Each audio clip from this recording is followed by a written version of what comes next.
Yes friends, हम लोग आज बिगिन कर रहे हैं करंट इलेक्ट्रिसिटी। ठीक है। चार्ज जब रेस्ट पे रहता है तो उसकी प्रॉपर्टीज को, उसके बिहेवियर को हम लोग पढ़ते हैं इलेक्ट्रोस्टैटिक्स के नाम से। और जब चार्ज मोशन में होता है तो उसे हम इलेक्ट्रोडायनामिक्स कह सकते हैं। तब हम पढ़ते हैं करंट इलेक्ट्रिसिटी। ऐसे ही कुछ लिख सकते हैं, when charge is at rest, when charge is at rest, then study of its behavior, study of its behavior is called static electricity. And when charge is in motion, charge is in motion, it is a case of electrodynamics. वो electrostatics था, ये electrodynamics है। वो electrostatics था, ये electrodynamics है। ठीक है। तो करंट इलेक्ट्रिसिटी को मोटे तौर पे हम चाहें तो एज अ सब यूनिट ऑफ इलेक्ट्रोडायनामिक्स पढ़ सकते हैं। इलेक्ट्रोडायनामिक्स तो थोड़ा सा ब्रॉड वर्ड हो गया। तो करंट इलेक्ट्रिसिटी यानी इसेंशियली पहले चार्ज रेस्ट पे था और आज चार्ज मोशन में है। और अगर हम मेटल्स की बात करें तो मेटल्स में हम लोगों को पता है सिर्फ एक ही चार्ज मोशन में हो सकता है और वो है इलेक्ट्रॉन। ऐसा लिख दीजिए, इन metals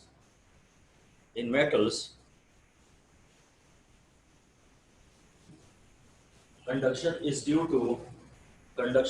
is only due to flow of electrons. Conduction is only due to flow of electrons. जो प्रोटॉन्स होते हैं वो तो न्यूक्लियस के अंदर फिक्स्ड रहते हैं, इमोबाइल हैं, वो तो हिल डुल नहीं सकते। इलेक्ट्रॉन जो है वो आउटर मोस्ट ऑर्बिट में है, न्यूक्लियस से दूर हैं, फ्री हैं और मोशन में है। ठीक है। तो metals are called electronic conductors.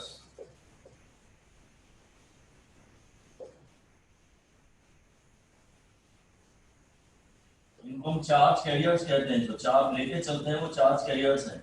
The charge carriers are electrons. Metals में जो कंडक्शन होता है वो खाली इलेक्ट्रॉनों के कारण होता है। प्रोटॉन तो न्यूक्लियस के अंदर बंद पड़े हैं, वो बाहर नहीं निकल सकते। तो एक्चुअली तो कंडक्शन इलेक्ट्रॉन्स के कारण होता है और इनका नाम इलेक्ट्रॉनिक कंडक्टर्स भी है। परंतु हम लोग कुछ कन्वेंशन के लिए हमेशा यही मानते हैं कि charge is due to flow of positive charges. उससे थोड़ी यूनिवर्सलिटी आ जाती है, हमेशा पॉजिटिव चार्ज के बहने की बात करते हैं। लिख दीजिए, कन्वेंशनली चार्ज या current is assumed to be due to flow of positive charges,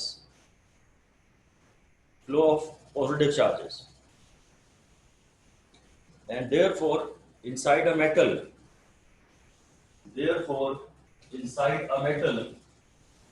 के अंदर inside a metal conventional current flows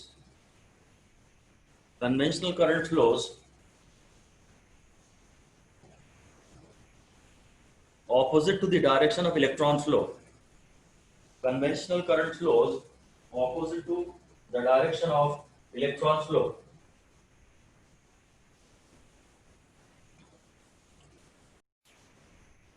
तो जो मेटल्स हैं वो इलेक्ट्रॉनिक कंडक्टर्स हैं, उनमें कंडक्शन खाली इलेक्ट्रॉन्स के बहने के कारण होता है। परंतु हम मान लेते हैं कि नहीं, इलेक्ट्रॉन फ्लो अगर टुवर्ड्स लेफ्ट है तो करंट टुवर्ड्स राइट जा रहा है और वहीं पॉजिटिव चार्ज भी जा रहा है। उससे थोड़ा डिस्कशन सिंपल हो जाता है और हम conventional current is in the direction of flow of positive charge. Actually तो पॉजिटिव चार्ज बहता ही नहीं है। ठीक है, आगे लिख दीजिए, इन electrolytes current flows due to movement of both the positive and the negative ions. Current flows due to both the movement of positive and negative ions. Here ions are called the charge carriers.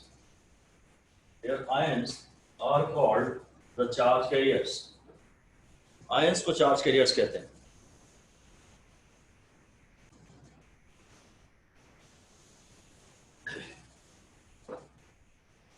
और इस समय हमें कोई आवश्यकता तो नहीं है, पर चलिए जब मेटल की बात की है और इलेक्ट्रोलाइट की बात की है तो फिर सेमीकंडक्टर की भी बात कर लेते हैं।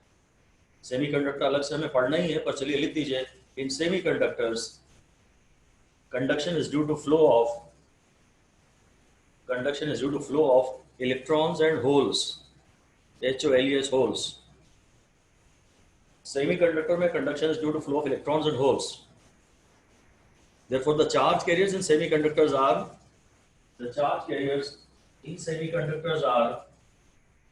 electrons and holes. Charge carriers in semiconductors are electrons and holes. इतना फिलहाल लिख सकते हैं कि holes effectively behave as a positively charged particle. Holes effectively behave as a positively charged particle. ठीक है, बस मेटल्स में केवल इलेक्ट्रॉन्स बहते हैं, इलेक्ट्रोलाइट्स में पॉजिटिव और नेगेटिव आयन ये चार्ज कैरियर्स हैं, और सेमीकंडक्टर में इलेक्ट्रॉन और होल चार्ज कैरियर हैं। बस करंट की जो मैथमेटिकल डेफिनेशन है वो आप जानते हैं, अगली लाइन में लिख दीजिए, current is defined as the rate of flow of charge. Current is defined as the rate of flow of charge. तो I is equal to delta Q by delta T है, और I हम बोल सकते हैं limiting value of delta Q by delta T है when delta T tends to 0। इसी को हम लोग dq बाय dt बोलते हैं। डेल्टा n है थोड़ा बड़ा चेंज और dn है थोड़ा इनफाइनिटेसिमली स्मॉल चेंज। इसकी यूनिट हो जाएगी coulomb per ampere, coulomb per second, और इसको एम्पियर कहते हैं।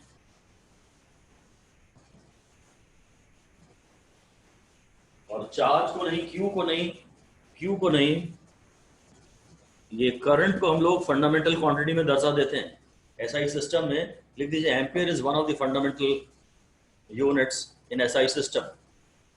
Ampere is one of the fundamental units in SI system. Ampere को फंडामेंटल का दर्जा दिया गया है। अच्छा, ये जो ऊपर आपने लिखा आई है delta Q by delta T, इसे आप चाहे तो लिख सकते हैं एवरेज करंट। ये है average current delta Q by delta T, जैसे delta H by delta T को एवरेज वेलोसिटी बताते थे। ये एवरेज करंट है, और इधर ये जो D Q by D T है ये है इंस्टेंटेनियस करंट। जो D Q by D T है ये किसी इंस्टेंट का करंट है, किसी इंस्टेंट का करंट है। Okay,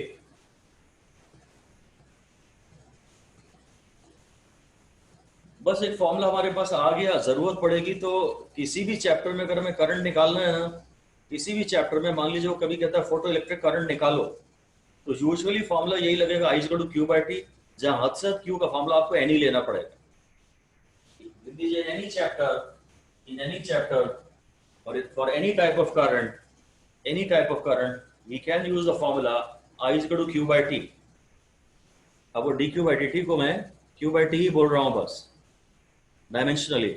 I is equal to Q by T, where Q is equal to NE, quantization of charge से जो आता था, where Q is equal to NE।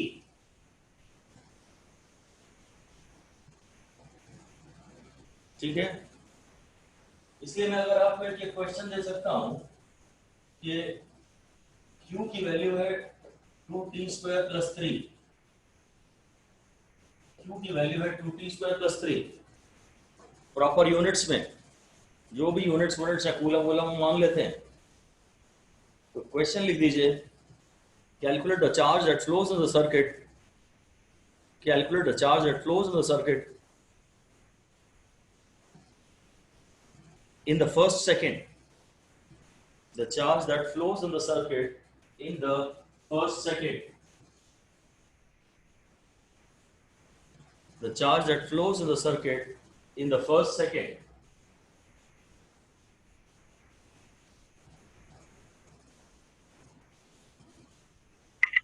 Seven ampere. चलिए चेक करते हैं। पहले मैं t इज इक्वल टू 0 पे q निकाल लेता हूं, ये, और फिर मैं Q इज इक्वल टू 1 पे, T इज इक्वल टू 1 पे, T इज इक्वल टू 1 पे Q निकाल लेता हूँ, तो ये 2 + 3 हो गया, ये 3 है और ये 5 है, और जो डेल्टा Q है, Q at T is equal to 1 minus Q at T is equal to 0 है, उसकी वैल्यू 5 माइनस 3 है, ये देखिए 2 यूनिट्स है। मैंने Q की इक्वेशन दी है और Q ही मांगा है, हो सकता है आपने इंटीग्रेशन मार दिया हो इतनी देर में। मैंने Q की इक्वेशन दी है और Q ही मांगा है, ये सवाल का पार्ट 1 था। अब मैं पूछ रहा हूं calculate I at an instant of 2 second, मतलब जब when t is equal to 2, उस इंस्टेंट का आपको I बताना है। 4 एम्पियर। हाँ, अब I है dq/dt, और अब जब हम इसे डिफरेंशिएट करेंगे तो 4t आएगा, ये आइसोलेटेड कांस्टेंट तो मर जाएगा, और अब मैं t को 2 डाल दूंगा, ये 2 2 4 t हो गया था, अब t को 2 डालूंगा तो ये 4 इंटू 2 8 हो जाएगा। ठीक है, I है dq/dt, ये हो गया 4t, ये 0 हो गया, और अब t को 2 डालना है, तो उस इंस्टेंट पे I की वैल्यू है 8। चार्ज की इक्वेशन देखिए, वो दो चीजें मांग सकता है, एक तो खुद चार्ज और एक करंट। अगर चार्ज की इक्वेशन दी है तो वो दो चीजें मांग सकता है, एक चार्ज और एक करंट। तो आप ध्यान दीजिए, आपको ऐसा लगेगा जैसे आपको तो सीधा डिफरेंशिएट करना है, पर हो सकता है उसने सिर्फ चार्ज मांगा हो। अच्छा, क्योंकि I होता है dq/dt, इसलिए dq होता है I dt, तो q हो जाएगा इंटीग्रेशन ऑफ I dt। ठीक है ना, और इंटीग्रेशन का मतलब एरिया भी होता है, तो हम ये भी लिख सकते हैं area under I t curve gives delta Q। Actually ये डेल्टा Q आएगा ऐसे इंटीग्रेट जब करेंगे तो, जैसे VT ग्राफ का एरिया डेल्टा x होता है और AT ग्राफ का एरिया डेल्टा V होता है। Area under IT curve gives delta Q, area under IT curve gives delta Q, इसलिए मैं आपको I की इक्वेशन दे दे रहा हूं 2t² + 3, और कह रहा हूं calculate Q from 0 to 2 seconds। I की इक्वेशन दी है, I की इक्वेशन कुछ आपको दी है 2t² + 3, calculate Q from 0 to 2 seconds।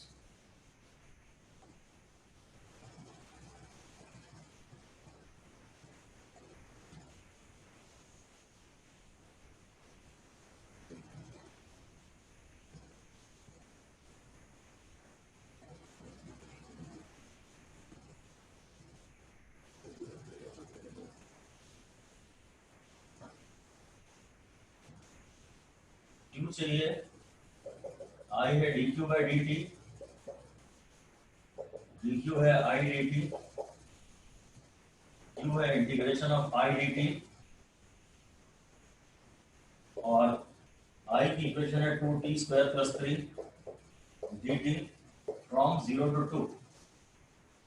ये इंटीग्रेशन हो जाएगा 2e³ 3 + 3t फ्रॉम 0 to 2, तो जाएगा 2/3 इंटू 2³ + 3 इंटू 2, ऐसा कुछ हो जाएगा। तो 8 × 16/3 + 6, और इसके 16 + 18/3 इज इक्वल टू 34/3, है ना, 11 पॉइंट समथिंग आ जाएगा। ये 33/3 + 1/3 है, ये 11.33 है, जो भी है ये कहानी है। इससे करंट की इक्वेशन दी है और चार्ज पूछा है।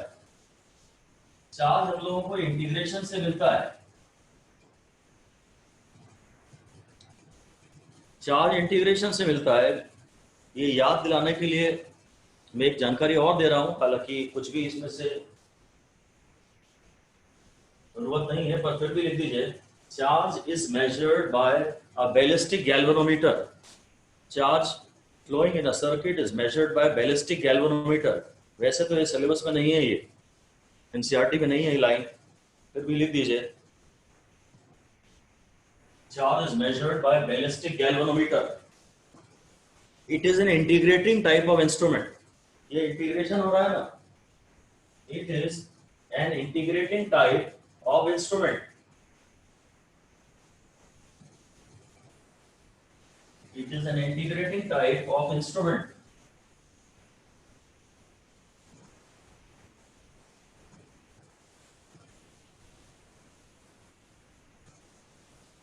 ओके, चलिए ये अगला क्वेश्चन है, ये है, ये अगला क्वेश्चन है। बस ये कुछ वैल्यू दी है 2 और ये दी है 1 सेकेंड और मे बी ये है 4 सेकेंड। ठीक है, QT ग्राफ दिया हुआ है, QT ग्राफ दिया हुआ है। ये 2 है चार्ज की यूनिट्स में, जो भी चार्ज की यूनिट है, may be coulomb, may be coulomb. अब क्वेश्चन कह रहा है calculate the charge in the circuit, charge flowing through the circuit at the instant t is equal to 3, t is equal to 3 second के instant पे circuit में charge कितना है? Charge in the circuit at the instant t is equal to 3।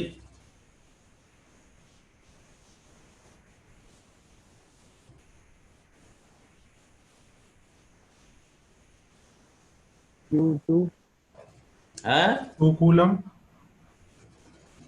हाँ, कोई current नहीं। शाबाश, ठीक है प्रियांशी भी अग्निहोत्री, बहुत बढ़िया। हाँ सही है, मुझे लग रहा था कहीं आप इंटीग्रेशन वगैरह के चक्कर में ना पड़ जाए। हाँ ये बात सही है, t/3 पे चार्ज की वैल्यू कांस्टेंट हो चुकी है, चार्ज की वैल्यू कांस्टेंट हो चुकी है। चार्ज की वैल्यू t/3 सेकेंड पे ये 2 यूनिट्स ही है, चार्ज की वैल्यू 2 यूनिट्स है। और इसी सवाल पे पार्ट बी है, what is the current in the circuit, what is the current in the circuit at t is equal to 0.5 second? Current in the circuit at t is equal to 0.5 second. Current in the circuit at t is equal to 0.5 second.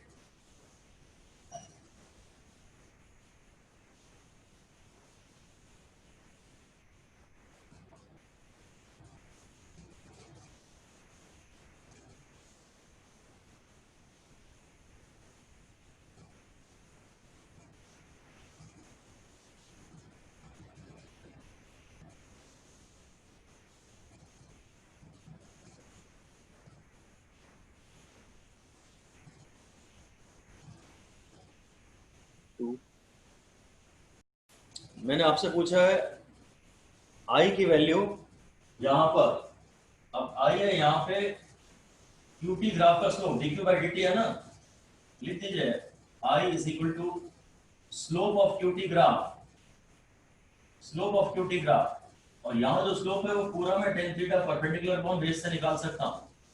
यहाँ जो slope है, जो tan theta है, वो पूरा मैं perpendicular upon base से निकाल सकता हूँ, वो 2/1 है।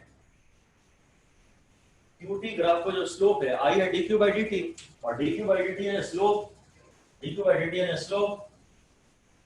ठीक है, इसलिए अगला पार्ट है सवाल का, इसी सवाल का, draw the corresponding IT graph, draw the corresponding I''T graph, draw the corresponding I''T graph. अब इसको डिफरेंशिएट, इसकी इक्वेशन है कुछ KT जैसी और इसकी इक्वेशन है K, इसको डिफरेंशिएट करूंगा तो K बच जाएगा और उसके बाद सर्किट में करंट नहीं, जीरो बह रहा है, चार्ज कांस्टेंट हो गया ना। ये है 2, ये IT ग्राफ है। इस रीजन में ये स्ट्रेट लाइन है, इसकी इक्वेशन y = mx है क्योंकि ओरिजिन से पास हो रहा है। तो यहाँ क्योंकि इक्वेशन कुछ टूटी है एक्चुअली, यहां से यहां तक from 0 to 1 second Q is equal to 2t, और फ्रॉम ग्रेटर देन 2 सेकेंड्स के लिए beyond 2 seconds Q is equal to 2। अब आपको डिफरेंशिएट करना है, तो यहाँ डिफरेंशिएट करोगे तो 2 आएगा और यहाँ डिफरेंशिएट करोगे तो 0 आएगा। ये आईटी ग्राफ है। शुरू में तो सर्किट में करंट बह रहा है, तभी सर्किट में चार्ज बढ़ रहा है। जब आप कैपेसिटर को बैटरी से जोड़ते हो ना, तो शुरू में बैटरी से निकल के करंट बहता है सर्किट में, उसको बोलते हैं चार्जिंग करंट।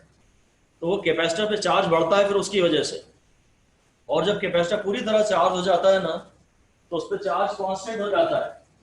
ये टिपिकली कैपेसिटर की चार्जिंग का ग्राफ है। ऐसा लिख दीजिए कि when a capacitor is connected to battery, and is switched on, initially a charging current flows in the circuit.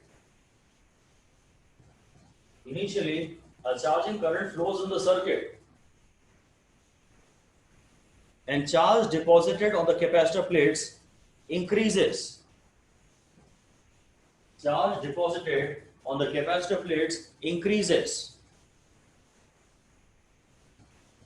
Bracket में लिख दीजिए दो नॉट लीनियरली। वो जो ग्राफ है वो लीनियर ग्राफ नहीं होता है। यहां तो ये लीनियर ग्राफ है, कैपेसिटर पे जो चार्ज इंक्रीज होता है वो लीनियरली तो नहीं होता है। एनीवे अप्रोक्सीमेटली ये कैपेसिटर की चार्जिंग ही दिखा रहा है। फिर लिख दीजिए finally when the charge of the capacitor becomes constant, when charge on the capacitor becomes constant, the flow of the charging current in the circuit stops.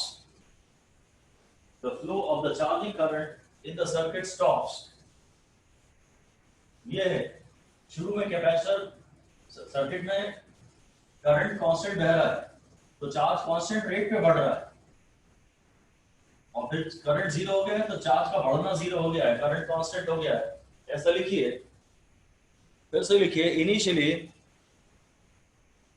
initially if current in the circuit is assumed to be constant, ये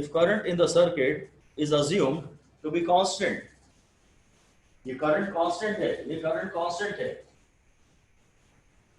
then charge on the capacitor plates increases at a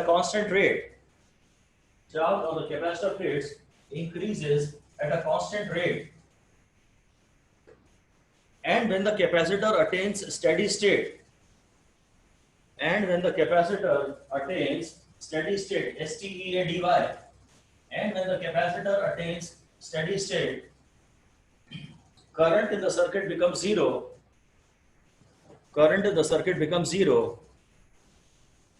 and charge on the capacitor plates becomes constant.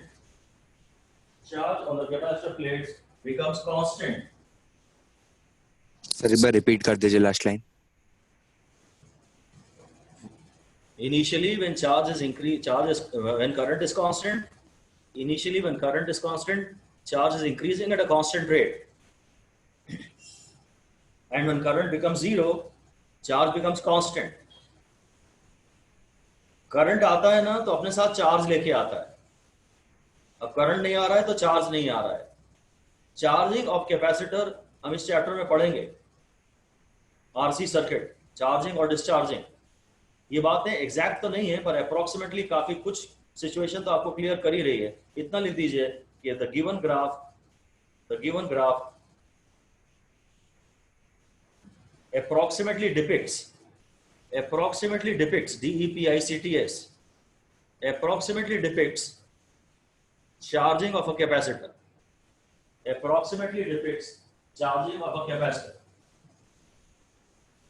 उसमें current फिलहाल हमने constant दिखाया है तो charge के बढ़ने का रेट कांस्टेंट है, और फिर बाद में करंट 0 है तो चार्ज कांस्टेंट हो गया। करंट आता है तो करंट तो चार्ज से बनता है, तो करंट आ रहा है तो अपने साथ चार्ज ला रहा है। लिख दीजिए when current flows When current flows, it brings charge with it. जब करंट बहता है तो अपने साथ वो चार्ज लाता है. जब करंट बहता है तो वो अपने साथ चार्ज लेके आता है. ऑल राइट, ये एक ग्राफ है. अगला ये चलिए, यही क्यूटी ग्राफ है, ये दे दिया. बस इसका करस्पॉन्डिंग आईटी ग्राफ बनाना है. ये क्यूटी ग्राफ है, इसका करस्पॉन्डिंग आईटी ग्राफ बनाना है.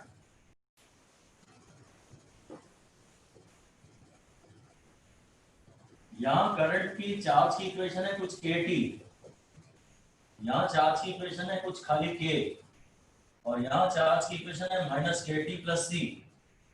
जब मैं dq बाई dt निकालूंगा तो ये ऐसा आएगा कि जब चार्ज कांस्टेंट है तो करंट जीरो आएगा, और अब इसके बाद ऐसा हो गया. अब चार्ज डिक्रीज हो रहा है, तो ये equation y equal to minus mx plus c जैसी है. यहाँ पॉजिटिव करंट है और यहाँ उल्टी डायरेक्शन में करंट है, तो ये नेगेटिव करंट है.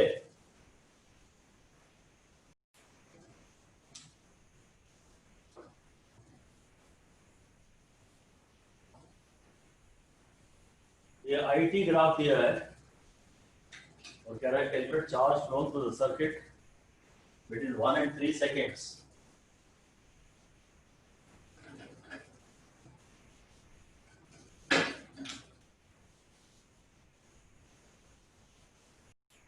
आईटी ग्राफ का एरिया जो है वो चार्ज होता है. हमें पता है आई जो है वो dq बाई dt है, तो आई जो है वो qt ग्राफ का स्लोप है, और जो dq है वो आई dt है, और q है इंटीग्रेशन ऑफ आई dt. और इंटीग्रेशन मतलब कैलकुलेशन ऑफ एरिया. आपको 1 से 3 चाहिए, खाली ये एरिया चाहिए, खाली इतना सा एरिया चाहिए. तो फिर ये तो एक रेक्टेंगल है, रेक्टेंगल है तो लेंथ इनटू ब्रेड्थ. ये है 4 पर ये 3 माइनस 1 2 है, तो आपको 4 इंटू 2 करना है. रेक्टेंगल का एरिया निकालना है, 4 इंटू 2 करना है. 8 तो सही है. यूनिट क्या है? माइक्रोकूलम. कूलम. मिलीकूलम.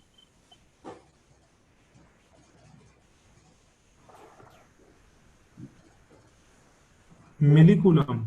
हाँ, मिलीकूलम. मिलीकूलम. ऑलराइट, मिलीकूलम. ये जो आपको यूनिट्स पे ध्यान देखना है, ये सेकंड में होना ही चाहिए, और ये अगर एम्पियर में नहीं है, मिली एम्पियर में, तो आपका आंसर मिलीकूलम में आएगा. अगर ये माइक्रो एम्पियर में होता तो आपका आंसर माइक्रोकूलम आता. और फिर मैं कह रहा हूं कि पूरे 4 सेकंड्स का चार्ज बताइए.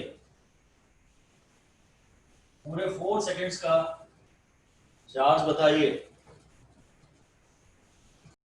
चलिए, मैं बात कर रहा हूं आपसे. आपको अब इस ट्रेपेजियम का एरिया चाहिए. या तो आपने रेक्टेंगल का निकाल लिया, इस ट्रायंगल को और इस ट्रायंगल का ऐड कर दीजिए. अच्छा, इस ट्रायंगल को उठा के आप यहाँ से यहाँ रख देंगे ना, अगर ये सिमेट्रिकल है तो इस ट्रायंगल को उठा के आप यहाँ से यहाँ रख दीजिए, तो आपके पास एक बड़ा रेक्टेंगल हो जाएगा. और 4 3 12 इसका सही जवाब. अगर सब सिमेट्रिकल है तो वो ट्रायंगल उठा के यहाँ रख दीजिए. और अगर कॉन्फिडेंस नहीं आ रहा है तो पूरा फॉर्मूला लगाइए ट्रेपेजियम का, half into sum of parallel sides. और ये पैरेलल साइड्स हैं, ये 3 माइनस ये वाली साइड जो है वो 2 है, और ये पूरी साइड 4 है, और इनटू हाइट. हाइट जो है वो 4 है, और ये एक मिली वाली बात मैं भूलूंगा नहीं. तो ये 6 हो गया और ये 2 हो गया. 12 मिली कूलम इसका सही जवाब. ओके, ये आपका नेक्स्ट क्वेश्चन है. कहता है वोल्टामीटर. देखिए, वोल्ट मीटर नहीं बोला है, वोल्टामीटर.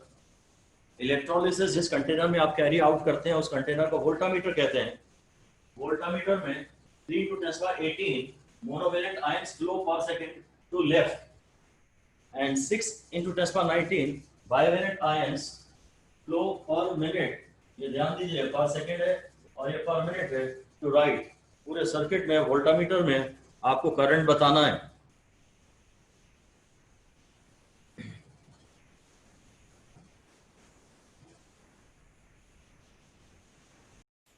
एक्चुअली इसमें स्पेसिफाई करना पड़ेगा कि एक नेगेटिव आयंस है और एक पॉजिटिव आयंस है.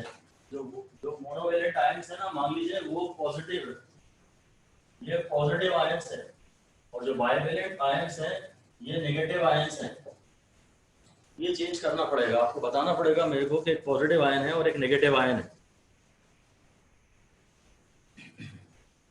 1/10। सर वो 10⁸ है, 3 × 10⁸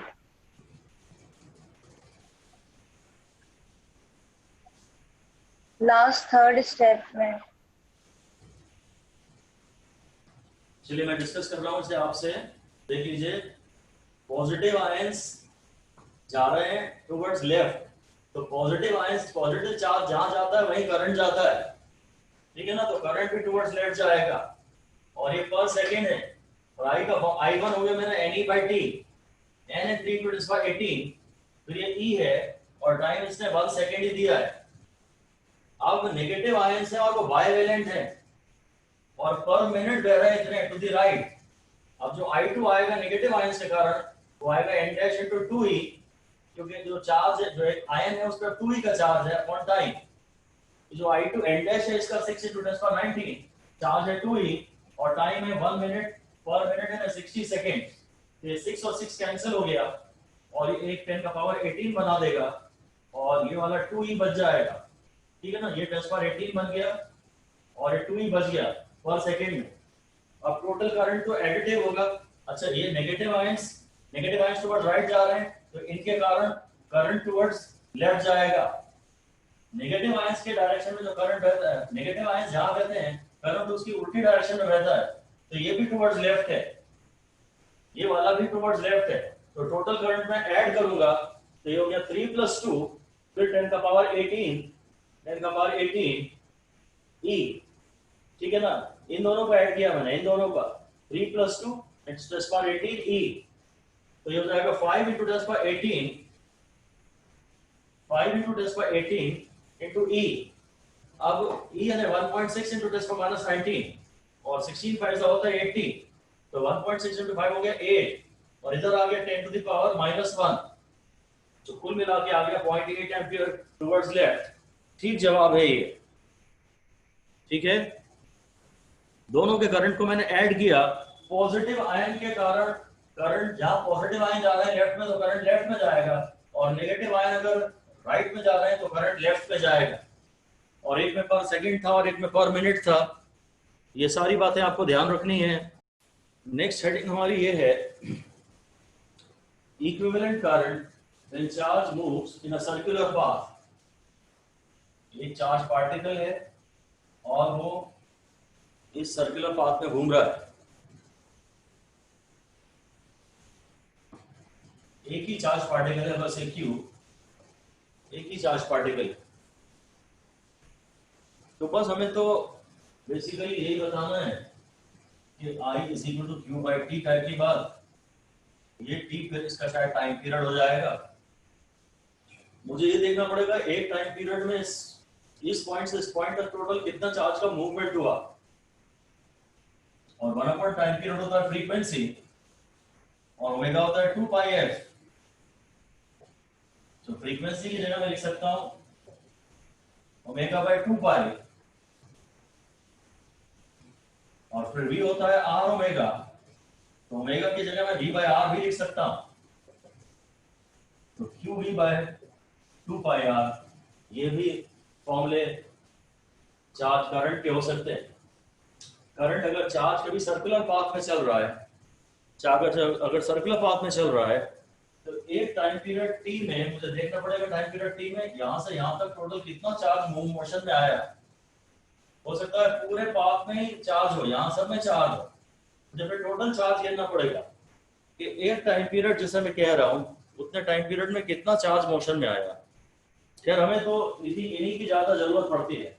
1/टाइम इज फ्रीक्वेंसी इज ω/2π, और ओमेगा है v/r। ये सारे फॉर्मूले सारे काम के हैं, सारे काम के फॉर्मूले हैं।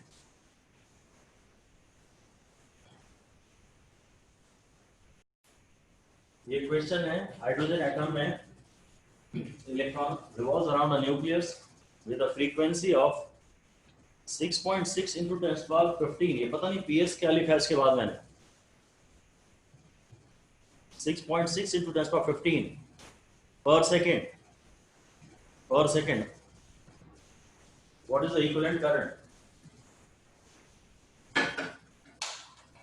ये आपको देखना पड़ेगा। कभी कभी हो सकता है वो एंगुलर फ्रीक्वेंसी दे दे, तब वो रेडियन पर सेकेंड में देगा। पहले तो आप यही लिख लो कि check carefully the unit of frequency, check carefully the unit of frequency,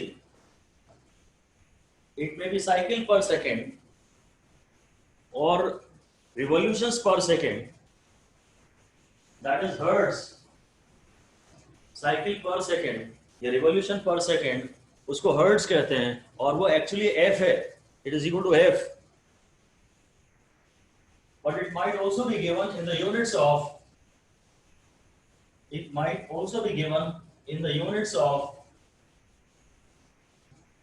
radian per second, बोलेगा तो उसको frequency, बोलेगा तो फ्रीक्वेंसी और उसकी यूनिट होगी रेडियन पर सेकेंड, उसकी यूनिट होगी रेडियन पर सेकेंड।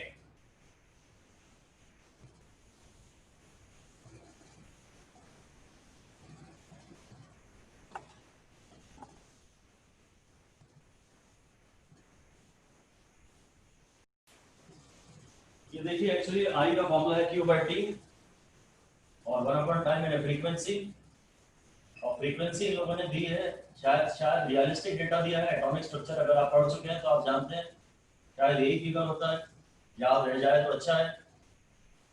तो अब 16 6 96 होता है, तो ये करीब 10 के आसपास आएगा।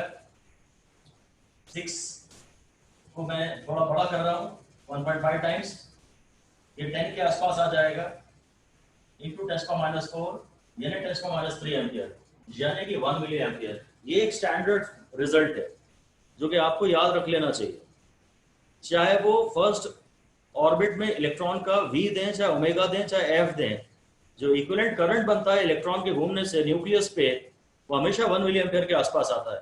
लिख दीजिए कि this is a standard result, this is a standard result, and whether the numerical gives frequency और एंगुलर फ्रीक्वेंसी और वेलोसिटी v दे दे या ओमेगा दे दे या f दे दे,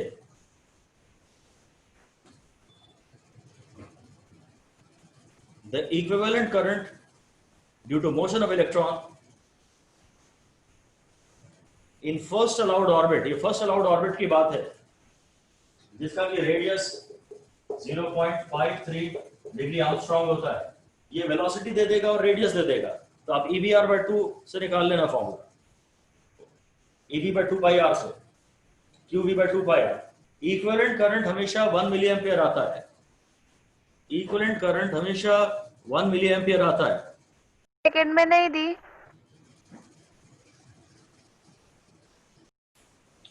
चलिए अब इसके बाद फिर डिस्कशन हम करते हैं। हेडिंग दे दीजिए करंट डेंसिटी, करंट डेंसिटी जे से इसे डिनोट करते हैं और इसका फॉर्मूला है I/A, current per unit area, current per unit area ampere per metre square या ampere per millimetre square type भी कभी कभी कहते हैं। ज्यादातर जिन एरियाज को आप हैंडल करते हैं, जिन वायरों में हम लोग करंट की बात करते हैं, वो वायर्स तो पतले पतले होते हैं, उनका एरिया मिलीमीटर स्क्वायर में होता है। तो कभी कभी ये आपको एम्पियर पर मिलीमीटर स्क्वायर में भी बातें मिलेंगी, ये भी हो सकता है, ये भी हो सकता है। करंट डेंसिटी है करंट पर यूनिट एरिया। यहां से हम लोग बोलते हैं जो I है ना, वो है J.A, ऐसा हम लिख देते हैं इसमें कि करंट इज अ स्केलर बी का डॉट प्रोडक्ट, ये डॉट प्रोडक्ट है इसलिए करंट स्केलर है। Being a dot product current is a scalar, current is a scalar, but current density is a vector and area is a vector. current density vector है और area vector है। area vector की direction हमने electrostatics में भी पढ़ी है। यहाँ खाली इतना ही कहेंगे area vector कि अगर एक वायर में यहाँ करंट जा रहा है तो ये उसका ये वाला ये एरिया है, ये A वेक्टर, ये वेक्टर वही है। अभी भी नॉर्मल ग्राउंड आउटर स्टाफ की ही बात है तो खैर बोल दीजिए वेक्टर तो ये है और मैग्नीट्यूड क्या लूंगा, एरिया वेक्टर की डायरेक्शन तो ये है और ये करंट है सपोज, तो आपको मेनली बोलना है A is the area at right angles to the direction of A is the area, जो क्रॉस सेक्शनल एरिया है ना, A is equal to cross sectional area. It is the area at right angles to the direction of flow of current.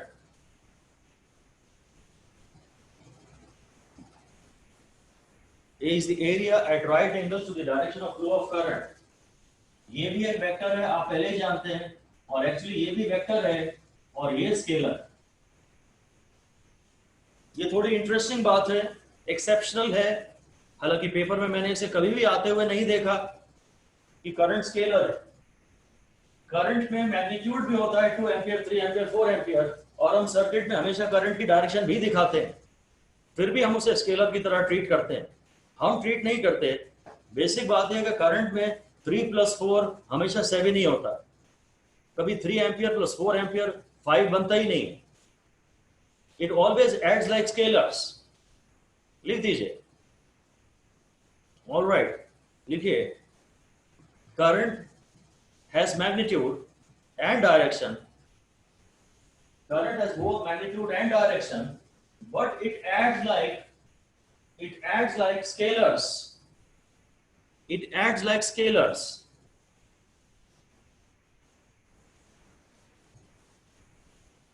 It does not obey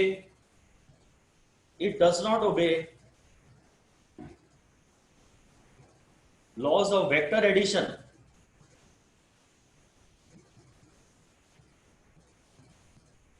और जब vector addition के laws ओबे ही नहीं कर रहा, so it is not a vector. Magnitude भी है और डायरेक्शन भी है, पर फिर भी इसे हम वेक्टर की दर्जा नहीं देते।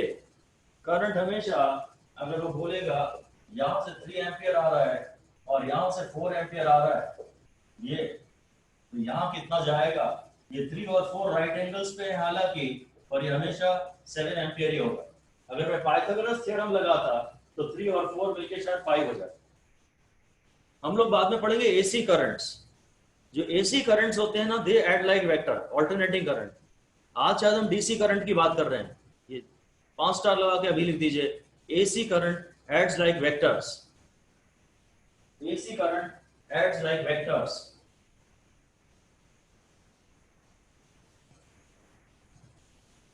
and therefore AC current and AC voltage are vector quantities. AC current and AC voltage are vector quantities. DC voltage and DC current are scalar quantities. DC voltage and DC current are scalar quantities. देसी है देसी, DC है ना देसी, अब ये तो सब ऐसे ही स्केलर ही रहेगा। और तड़क भड़क जो है वेक्टर जो है वो एसी में रहेगी। ठीक है, ये करंट डेंसिटी की डायरेक्शन तो बता दें, लिख दीजिए आगे। करंट डेंसिटी या direction of current density is a vector quantity. Current density is a vector quantity whose direction is same as that of flow of positive charge. Current density is a vector quantity whose direction is same as that of flow of positive charge. An electron beam has an aperture of 1 millimeter square. मुझे aperture क्या होता है ये तो नहीं पता, per unit से पता लग रहा है कि शायद ये कोई एरिया है। ये कोई एरिया दिया है, जैसे लेंस का अपर्चर होता है, कोई छोटी सी ओपनिंग है, इसमें से इलेक्ट्रॉन बह रहे हैं और इसका एरिया 1 मिलीमीटर स्क्वायर है। इतने इलेक्ट्रॉन्स जा रहे हैं पर मिनट। तो पहले तो आपको करंट निकालना है और फिर करंट डेंसिटी निकालनी है। करंट डेंसिटी की यूनिट जरा खास है, ampere per metre square. Okay, alright. Current जहां तक निकालना है तो आई तो है Q/T यानी Ne/T, उसे एरिया से कोई मतलब नहीं। n है 6 × 10⁻18, ये है 1.6 × 10⁻19, और जो टाइम है वो पर मिनट है, वो 60 सेकेंड्स है। ये कैंसिल हो गया, तो ये 1.6 × और ये 10 का पावर -1 हो चुका था, अपॉन 10 हो गया, तो 1.6 इंटू 10 पर -2 एम्पियर हो गया। 1000 से मल्टीप्लाई कर देता हूँ अगर मिली एम्पियर में चाहिए तो, छोटी यूनिट में जा रहा हूँ तो आंसर बड़ा आएगा। तो 1.6 इंटू 10 पर 1 मिली एम्पियर, यानी 16 मिली एम्पियर। अगर आपको करंट चाहिए तो ये तरीका है उसका, NE/T, N ये है, ये E है और ये टाइम 60 सेकेंड्स है। तो करंट मिली एम्पियर में चाहिए, छोटी यूनिट में जा रहे हैं तो आंसर बड़ा आएगा 16 मिली एम्पियर। जहां तक करंट डेंसिटी आपको निकालनी है, करंट डेंसिटी वो फिर current per unit area, current तो वो आ गया और मैं उसे 1.6 इंटू 10⁻² ही ले लेता हूँ, और एरिया को ध्यान से लिखना पड़ेगा। ये जो 1 मिलीमीटर है वो ऐसा है ना, ये 1.6 इंटू 10⁻² अपॉन 10⁻⁻6 है, मिलीमीटर का स्क्वायर, मिलीमीटर का स्क्वायर। तो हाँ, ये 1.6 into 10⁻+4 ampere per millimetre square बन जाएगा। Alright,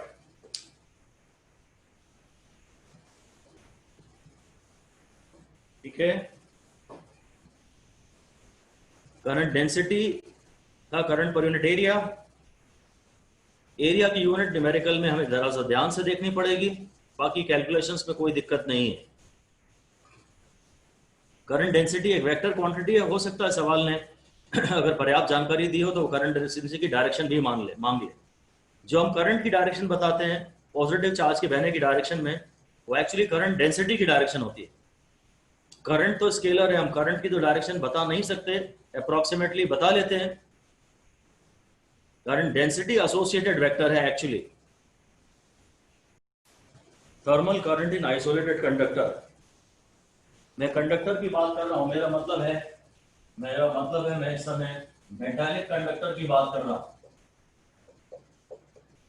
thermal current in isolated conductor, conductor बोल रहा हूं ना, मतलब मेटालिक। और आइसोलेटेड का यहाँ ये मतलब है कि आपने इसे बैटरी से नहीं जोड़ा है।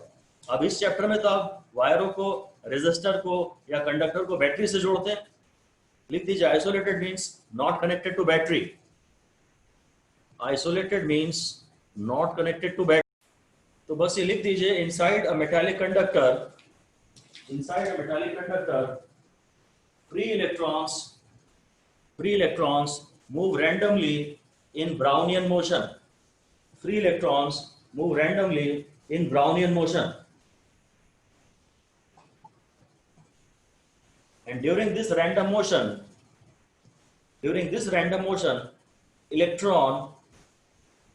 electron continuously collide with themselves, with each other, as well as with fixed ions, as well as with fixed positive ions, in the conductor lattice.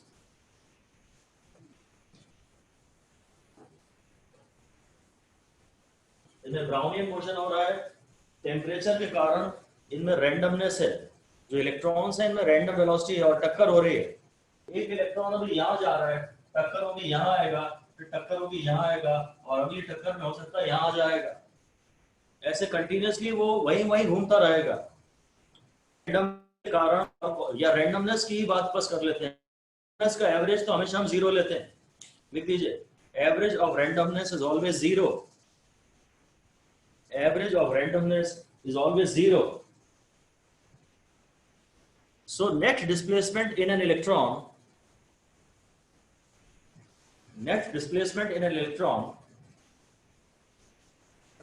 in a given interval of time due to collisions is 0.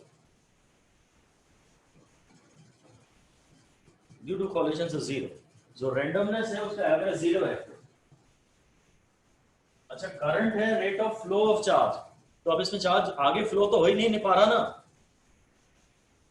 लिख दीजिए, current is not able to flow in a particular direction. Current is not able to flow in a particular direction. A charge is not able to flow in a particular direction. So the rate of flow of charge is zero. Rate of flow of charge across any cross section is zero. The rate of flow of charge है across any cross section is zero.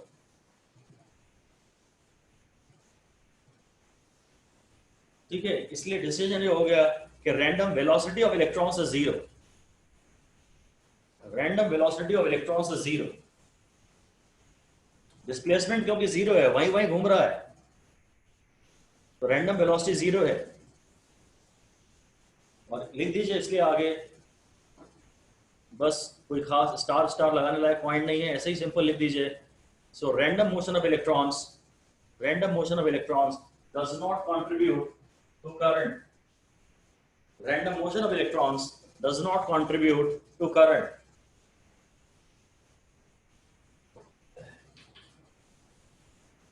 बल्कि तो मैं ये कहूंगा कि जो randomness है ये कॉलिजन्स के कारण है. और बस लिख दीजिए collisions means opposition to forward flow. Collision means opposition to forward flow.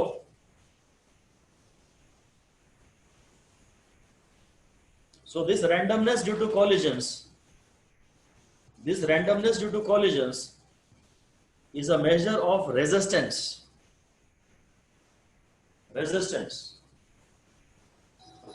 for the current flow. Resistance for the current flow. Current flow की randomness current को आगे नहीं बहने देता. तो ये रैंडमनेस को, ये जो रैंडमनेस है ये करंट के रास्ते में रुकावट पैदा करता है, और इसी को हम फाइनली रेजिस्टेंस कहते हैं. इसी को रेजिस्टेंस कहते हैं. ठीक है, मैं ये इसकी थर्मल स्पीड लिख लीजिए आप. थर्मल स्पीड या फिर रैंडम स्पीड. थर्मल स्पीड अब टेम्परेचर के कारण तो ये आएगी कुछ √3 kT/m. स्पीड तो आएगी k है 1.38 into 10⁻23. टेम्परेचर 300 केल्विन ले लेता हूं, और ये मैं इलेक्ट्रॉन की बात कर रहा हूं, और इलेक्ट्रॉन का मास है 9.1 into 10⁻31. खाली 10 के पावर्स को देखता हूं, बाकी सब मैं छोड़ देता हूं. खाली 10 के पावर देता हूं, एक अप्रोक्सीमेट आइडिया लगा लेता हूं.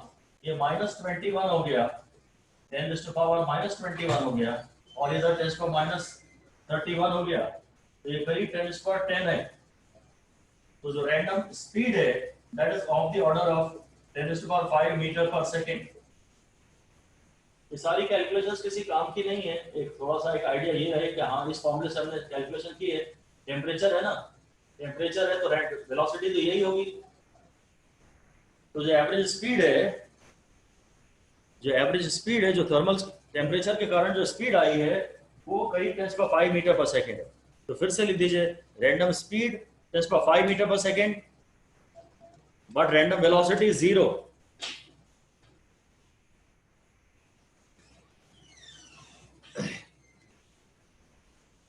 रैंडम स्पीड जो है वो 10⁵ मीटर पर सेकेंड है, और जो रैंडम वेलोसिटी है वो, जो रूम टेम्परेचर है वो अच्छा खासा है, और जो इलेक्ट्रॉन है वो एक बहुत ही हल्का पार्टिकल है, इसलिए जो वेलोसिटी रहेगी वो काफ़ी हाई रहेगी.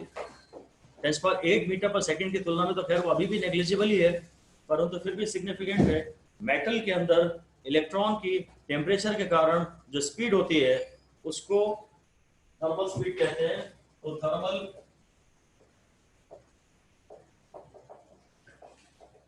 थर्मल एगिटेशन के कारण है. ओके, अब खैर बस हमारा ये कहना है कि दो कॉलिजन्स के बीच में हम मानते हैं कि इलेक्ट्रॉन स्ट्रेट लाइन पाथ में चला है. ये एक लाइन लिख दीजिए. Between two successive collisions it is assumed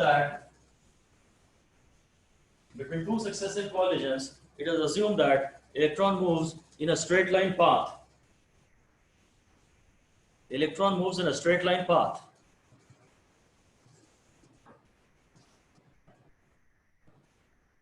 अच्छा, एक होता है ये फ्री टाइम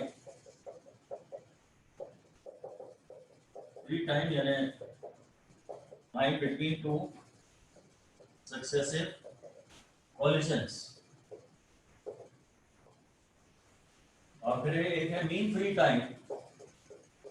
हम इलेक्ट्रॉनों के कॉन्टेक्स्ट में ही बात कर रहे हैं। मीन फ्री टाइम, इसे हम लोग रिलैक्सेशन टाइम भी कहते हैं। तो बस वो क्लियर है कि average of all free times, मतलब टाउ से डिनोट करते हैं। तो टाउ को आप ऐसा कह सकते हैं T1 plus T2 plus Tn upon n। अगर n इलेक्ट्रॉनों की आप ऑब्जर्वेशन कर रहे हैं, कोई T1 के बाद टकरा रहा है, कोई T2 के बाद टकरा रहा है, कोई Tn के बाद टकरा रहा है, तो सबके जो कोलिजन के टाइम्स है उसको n से डिवाइड कर दें तो ये मीन फ्री टाइम हो गया। टाउ से इसे पढ़ते हैं, टाउ, ये टाउ से पढ़ते हैं, और इसकी वैल्यू करीब 10⁻⁻14 सेकेंड्स होती है। मेटल्स के अंदर इलेक्ट्रॉन्स का जो रिलैक्सेशन टाइम है, इतनी देर वो रिलैक्स है क्योंकि वो सीधे आराम से चल रहा है अपनी डायरेक्शन में, फ्रीली चल रहा है अपनी डायरेक्शन में, कोई उस पर और कोई फोर्स नहीं लगा रहा। तो इसमें से शायद कुछ भी काम की बात नहीं है, ऐसा याद रखने लायक कुछ भी नहीं।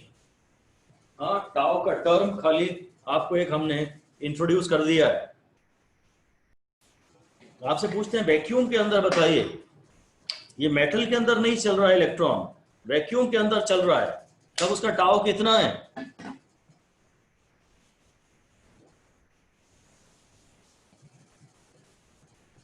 अब तो कोई है ही नहीं ना जिससे वो टकराएगा।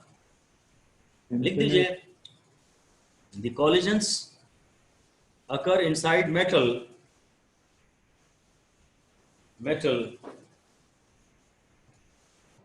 in current electricity। और करंट इलेक्ट्रिसिटी का हम चैप्टर पढ़ रहे हैं, तो मेटल के अंदर कॉलिजन्स हो रहे हैं। वरना फ्री टाइम की हमने बात एक बार और की थी आपसे, वैन डी ग्राफ जनरेटर वगैरह के समय, डाइलेक्ट्रिक स्ट्रेंथ के समय। बस लिख दीजिए, when atmospheric pressure decreases, atmosphere में भी इलेक्ट्रॉन अगर जाएंगे एयर के थ्रू तो कॉलिजन होंगे। When atmospheric pressure decreases the relaxation time increases, क्योंकि अब टक्कर देर में होगी ना, relaxation time increases, and in vacuum the relaxation time is maybe infinite। Vacuum में ये टकराएगा किससे? शायद थोड़ा बहुत आपस में ही टकराएगा। मेटल के अंदर तो आयन भरे पड़े हैं ना, थोड़ा सा चला कि टकराया, बहुत थोड़ा सा चला कि फिर टकराया, और बहुत थोड़ा सा चला कि फिर से टकराया। मेटल के अंदर ये फिगर बहुत कम है, अदरवाइज एयर में या वैक्यूम में ये थोड़ा काफी ज्यादा सिग्निफिकेंट रहेगा। तो फ्री टाइम या मीन फ्री टाइम वर्ड बस थोड़ा बहुत जाना पहचाना रहेगा आपसे। ऑलराइट, फिर फाइनली अब हम आपसे बात कर रहे हैं drift speed.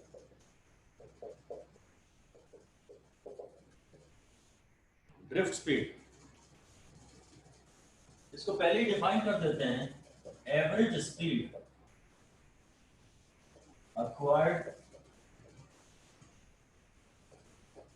by electrons inside a metal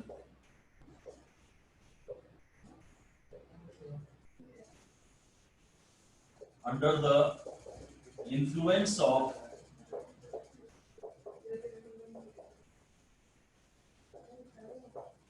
external E. Average speed acquired by electrons inside a metal under the influence of external electrical field।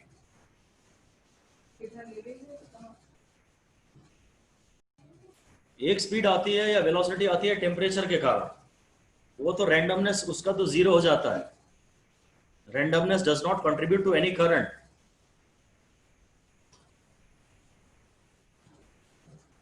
अब क्या होता है, एक मेटालिक वायर है, हम उसके अक्रॉस एक बैटरी जोड़ देते हैं, तो बैटरी के कारण आप वायर के अंदर एक इलेक्ट्रिकल फील्ड मेंटेन रखते हैं। ये लिख दीजिए, ये मेटालिक वायर है, ये मेटालिक वायर है, is connected to a battery. ये मेटालिक वायर है, या मे बी एक रेजिस्टेंस है, या ये कंडक्टर है, ठीक है।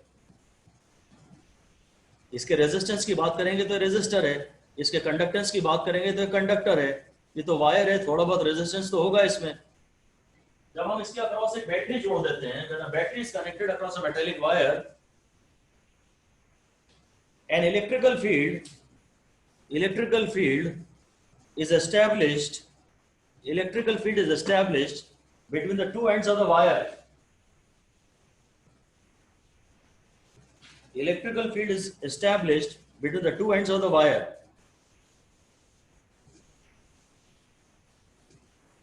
ठीक है।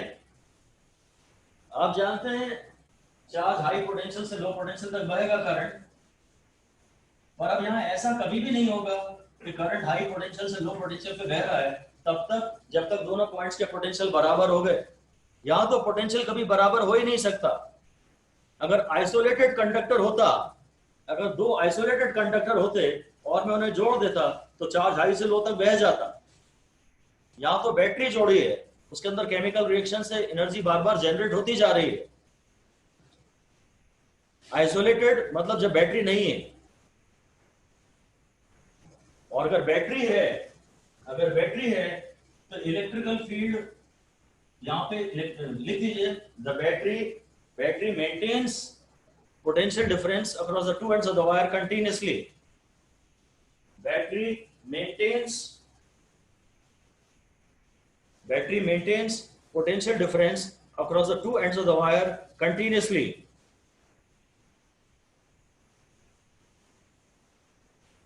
Thus an electrical field continuously exists. An electrical field continuously exists inside the metallic wire. Electrical field continuously exists inside the metallic wire. अगर ये ना होता तो हम इसे आइसोलेटेड बोलते, तब जरूर चार्ज हाई से लो तक बहता तब तक जब तक दोनों के पोटेंशियल बराबर ना हो जाए। पर अब ये आइसोलेटेड नहीं है, ये बैटरी से जोड़ा गया है। बैटरी हमेशा इस पॉइंट को हाई पोटेंशियल पे बनाए रखेगी और बैटरी हमेशा इस पॉइंट को लो पोटेंशियल पे बनाए रखेगी। कितना भी चार्ज यहाँ से बह जाए, कितना भी करंट यहाँ से बह जाए, इनका पोटेंशियल और इनका पोटेंशियल चेंज नहीं होने वाला।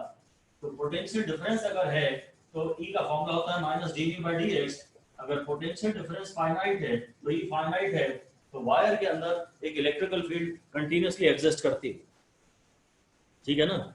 ये मेटालिक वायर है, मेटल के अंदर क्या कभी E हो सकता है?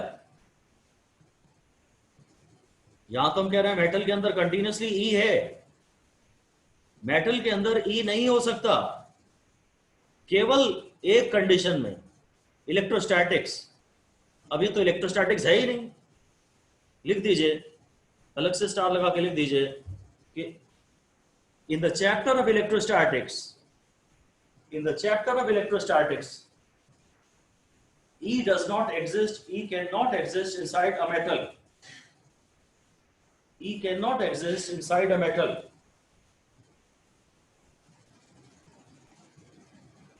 But in the chapter of current electricity,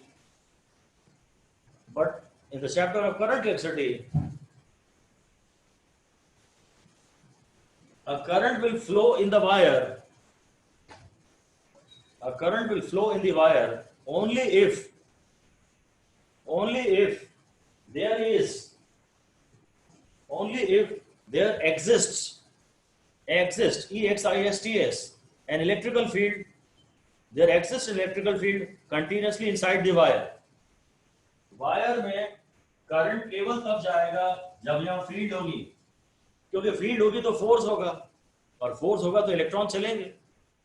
लिख दीजिए, ऐसा लिख दीजिए, field E exerts a force EE, on the electrons inside the wire,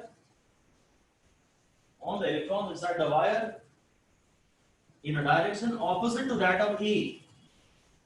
ये अगर E की डायरेक्शन है तो इलेक्ट्रॉन्स पे यहाँ फोर्स लगेगा, ये हाई पोटेंशियल का पॉइंट है, ये लो पोटेंशियल का पॉइंट है, और E is directed inside the wire in the direction of fall of potential.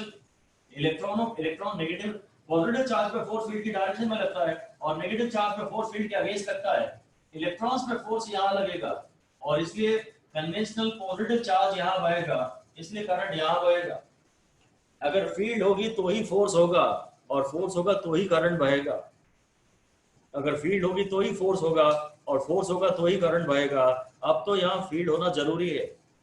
Electrostatics में खाली कहते थे कि मेटल के अंदर फील्ड नहीं हो सकती क्योंकि वहां पोटेंशियल डिफरेंस बचता नहीं था ना।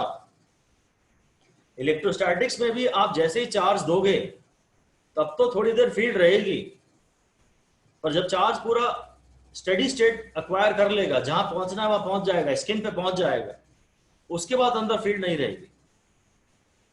इलेक्ट्रोस्टैटिक्स में भी अगर चार्ज फ्लो हो रहा है, जब तक चार्ज फ्लो हो रहा है तब तक फील्ड है, या उल्टा बोलते हैं जब तक फील्ड है तब तक चार्ज बहेगा। और जब इलेक्ट्रोस्टैटिक्स की कंडीशन आ जाती है, चार्ज का बहना थम जाता है, तब अंदर E जीरो होता है। फील्ड अगर नहीं है तो फोर्स नहीं होगा और मोशन नहीं होगा। आप चाहते हैं कि चार्ज बहे तो फील्ड होना जरूरी है। यहां फील्ड होती है, कोई प्रॉब्लम नहीं है, वायर के अंदर फील्ड होती है, इसने क्रिएट की, ठीक है ना। इलेक्ट्रोस्टैटिक्स में तो एक हाई पोटेंशियल है, लो पोटेंशियल को जब जोड़ देते हैं तो चार्ज हाई से लो बह जाता है, तब तक जब तक दोनों सेम पोटेंशियल पे ना आ जाए, उसके बाद डेल्टा V जीरो हो जाता है, तो E जीरो हो जाता है। इसलिए इलेक्ट्रोस्टैटिक्स में E नहीं होता मेटल के अंदर, यहाँ कोई प्रॉब्लम नहीं है, यहाँ होता है। ये ड्रिफ्ट स्पीड वगैरह के डिस्कशंस तो मैं 2 मिनट बाद करूंगा। पहले मैं आपको बस ये बता देता हूं कि एक हेडिंग दे दीजिए, एक सब हेडिंग टाइप हो जाएगी, ये लिख दीजिए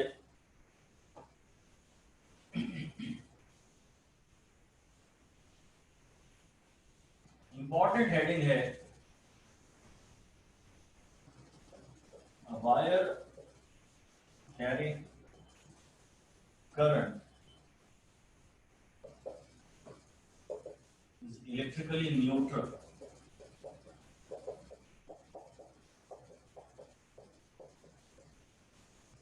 A wire carrying current is electrically neutral.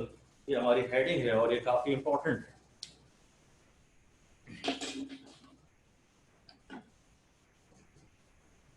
Drift speeds के डिस्कशंस इसके जस्ट बात कर लेते हैं।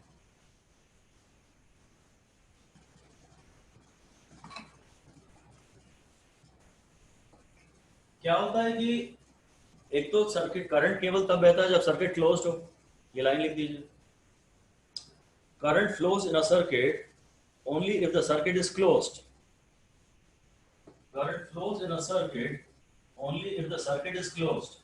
अपन तो जानते थे कि रिटर्न पाथ होना चाहिए तब बैटरी में से चार्ज निकलता है। बैटरी ऐसे ही चार्ज नहीं दे देती अपना, उसको इस बात की गारंटी होनी चाहिए कि चार्ज पूरा वापस आएगा। तो ये एक सर्किट है, ये एक सर्किट है और ये क्लोज सर्किट है, क्लोज सर्किट है। तो इसके जो वायर है इनके अंदर जो एटम्स है ना, ये इनके अंदर ये एटम्स है वायर के अंदर, तो बस बोल दीजिए क्योंकि सर्किट क्लोज है तो जो एटम्स की चेन है वो भी कंप्लीट है, क्लोज है। ये जो एटम्स की चेन है ये कंप्लीट है, ठीक है। क्लोज सर्किट है ना, अगर सर्किट क्लोज नहीं है तो चार्ज नहीं बहता, सर्किट का क्लोज होना जरूरी है। अब इन एटमों के अंदर फ्री इलेक्ट्रॉन्स हैं, लिख दीजिए each atom contains a few free electrons. कुछ इलेक्ट्रॉन तो बाउंड होते हैं जो न्यूक्लियस से बंधे रहते हैं और कुछ इलेक्ट्रॉन फ्री होते हैं। Each atom contains a few free electrons, इसके अंदर फ्री इलेक्ट्रॉन होते हैं। तो एक प्रकार से मैं खाली इलेक्ट्रॉनों की चेन देख रहा हूं कि बैटरी के पॉजिटिव टर्मिनल से बैटरी के नेगेटिव टर्मिनल तक इलेक्ट्रॉनों की एक क्लोज चेन है। लिख दीजिए कि we can visualise a close chain of electrons, a closed chain of electrons from positive terminal of the battery to the negative terminal of the battery.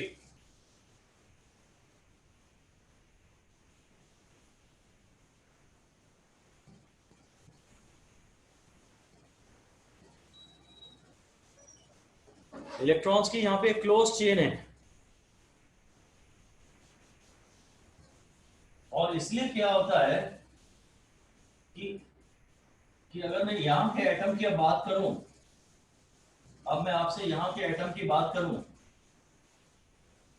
ऐसा ये एटमों की चेन है और ये बैटरी से ऐसे कनेक्टेड है, तो एक इलेक्ट्रॉन अगर यहां से यहां जाता है ना, ये पूरी क्लोज चेन, तो जैसे एक इलेक्ट्रॉन मोशन में आता है ना, इस इलेक्ट्रॉन ने इसको धक्का मारा, तो ये इलेक्ट्रॉन अपने आगे वाले को धक्का मार देती है। इस तरह से यहाँ का जो इलेक्ट्रॉन है वो यहाँ आ जाता है। जब यहाँ का इलेक्ट्रॉन जैसे ही यहाँ निकलता है, तो वैसे ही यहाँ का इलेक्ट्रॉन यहाँ चला जाता है, और इसका सर्किट कंप्लीट है। जैसे ही एक इलेक्ट्रॉन का मूवमेंट कहीं भी होता है, तो वैसे पूरे पूरे चेन के सारे इलेक्ट्रॉन्स का मूवमेंट हो जाता है। तो यही बात लिख दीजिए कि when there is a small movement, there is a small movement of free electron of an atom, free electron of an atom, this movement is transmitted instantaneously. This movement is transmitted instantaneously to all the electrons of the chain. एक electron में यहां movement हुआ तो close chain है, सारे electrons में movement हो जाता है, ठीक है। इसकी वजह से मैं एक डिसीजन तो ये भी लेना चाहता हूं कि एक बल्ब है, वो वायर से जुड़ा है, और स्विच यहां है और बल्ब कहीं वहां है, रास्ता पूरा कोर्स, एक जाने वाला वायर भी है, एक लौटने वाला वायर भी है। जैसे ही मैं स्विच ऑन करता हूं तो बल्ब तुरंत जल जाता है। कितना भी लंबा वायर हो, अगर इलेक्ट्रॉन को यहां से वहां तक जाके दूरी तय करनी है तो बहुत टाइम लगेगा, पर बल्ब कितना भी लंबा वायर हो, तुम 10,000 किलोमीटर लंबा वायर ले लो, बस सर्किट तुम्हारा कंप्लीट हो, जैसे ही स्विच ऑन करोगे तुरंत बल्ब जल जाएगा। तो हम ये भी बोलते हैं ये ऐसा यही सब के कारण, क्योंकि ये जर्क मूवमेंट तुरंत ट्रांसमिट हो जाता है, इसीलिए बोल दीजिए कि effect of the current pulse is transmitted through the closed chain of electrons, is transmitted through the closed chain of electrons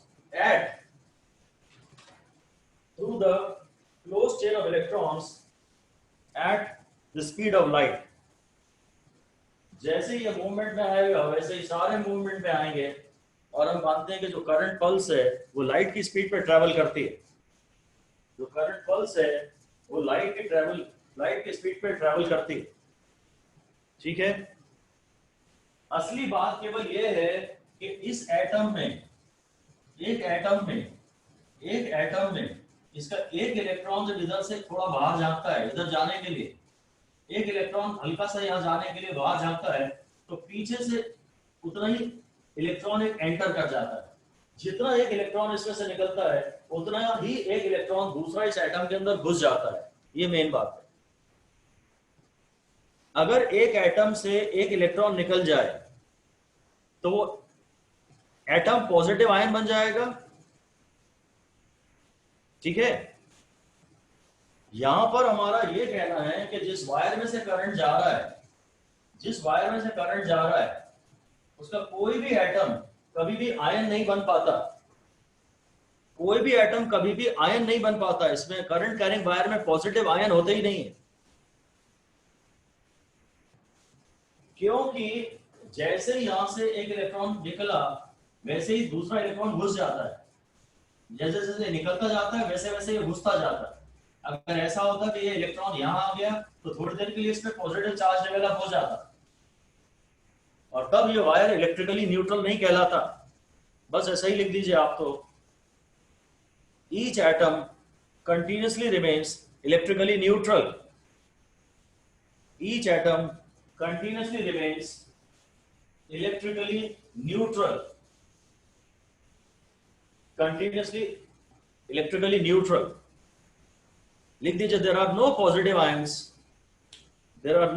ions inside a wire carrying electrical current। जिस wire में इलेक्ट्रिकल करंट जा रहा है उस wire में कोई positive ion होता ही नहीं है और कहीं कोई चार्ज पार्टिकल ही नहीं है। लिख दीजिए there is no charge particle anywhere.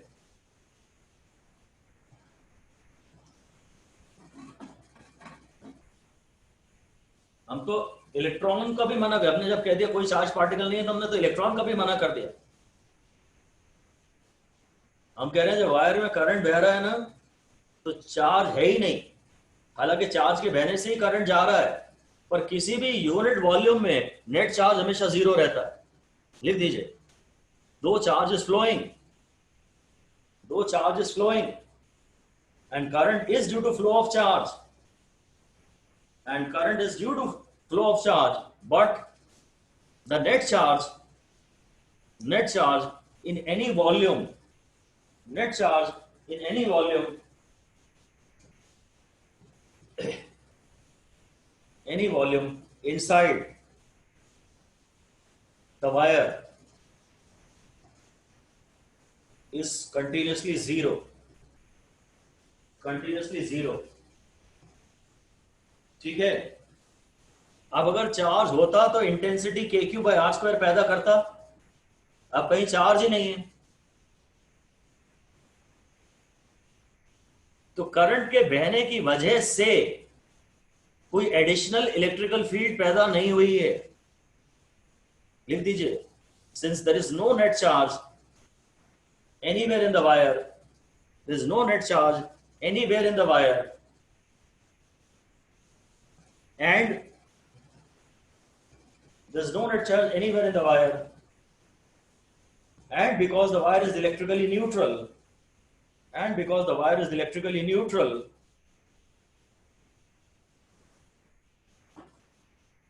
no additional electrical field is produced, no additional electrical field is created, no additional electrical field is created due to flow of electrons, या due to current flow in the wire, due to current flow in the wire,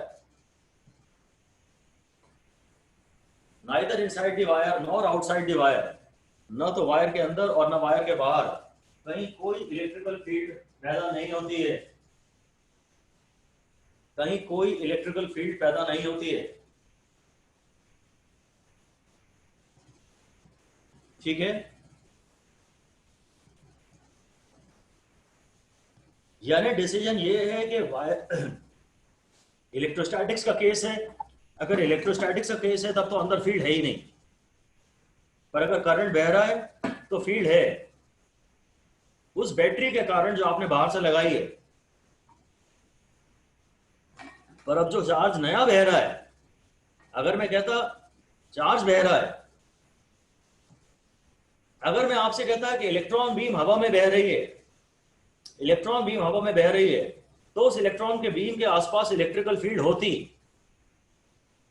पर ये metal के अंदर जो बह रहा है ना इलेक्ट्रॉन, इससे चार्ज जीरो हो गया। बात समझ में आई? अलग से लाइन लिख दीजिए, स्टार लगाइए। If an electron beam is flowing in air, electron beam is flowing in air, bracket में not inside a metallic wire, not inside a metallic wire, then it will create an electrical field around it. It will create an electrical field around it. As per the formula, E is equal to KQ by R square.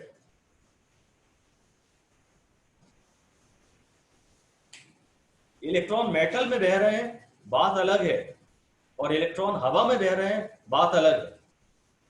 Electron metal में बहेंगे तो वो कोई नई field पैदा नहीं कर पाएंगे। आपको कहीं कोई पॉजिटिव चार्ज और कोई नेगेटिव चार्ज मुझे दिख ही नहीं रहा। Current carrying wire is electrically neutral, मुझे न तो उसमें इलेक्ट्रॉन का बहता हुआ दिख रहा है कहीं भी, ओवरऑल कहीं कोई चार्ज बह नहीं रहा है। करंट तो मिल रहा है मुझे उसके बहने से, पर कोई यूनिट वॉल्यूम में किसी भी इंस्टेंट पे कोई नेट चार्ज नहीं है। इलेक्ट्रॉन बीम हवा में बह जाए इलेक्ट्रिक फील्ड पैदा हो जाएगी, पर मेटल के अंदर इलेक्ट्रॉन बीम अगर बहती है तो इलेक्ट्रिकल फील्ड एडिशनल पैदा नहीं होती है। ये आपको ध्यान रखना है। मैग्नेटिक फील्ड की बात नहीं कर रहा, electric field current carrying wire के अंदर इलेक्ट्रिक फील्ड होती तो है, पर वो जो बैटरी आपने लगाई है उसके कारण। तो क्वेश्चन को बड़े ध्यान से देखना पड़ेगा कि आपसे क्या पूछा है उसने। हाँ, due to flow of electrons कोई एडिशनल इलेक्ट्रिकल फील्ड पैदा नहीं हुई है। Due to flow of electrons कोई एडिशनल इलेक्ट्रिकल फील्ड पैदा नहीं हुई है, राइट? ओके, तो अब फिर से हेडिंग दे दीजिए, चलिए। Velocity acquired by an electron due to E, field E in vacuum in time t. Velocity acquired by an electron due to E in vacuum in time t. तो force होगा QE। अब मैं अगर direction की भी बात करूंगा तो मुझे ऐसा लिखना पड़ेगा, क्योंकि मैं इलेक्ट्रॉन की बात कर रहा हूं तो मैं उसका चार्ज डालूंगा। चलो, मैं तो खैर मैग्नीट्यूड की ही बात कर रहा हूँ। ये वेक्टर फोर्स है और ये वेक्टर ई है। अगर मैं एफ के मैग्नीट्यूड की बात करूंगा तो मैं ई की ही बात करूंगा। तो एक्सेलरेशन हो जाएगा फोर्स अपॉन मास, तो वो हो जाएगा ई बाय एम, और वेलोसिटी हो जाएगी यू प्लस ए टी, तो हो जाएगी 0 plus E by M T. Vacuum में क्योंकि कोई टकराने वाला नहीं है ना, वैक्यूम में कोई टकराने वाला नहीं है।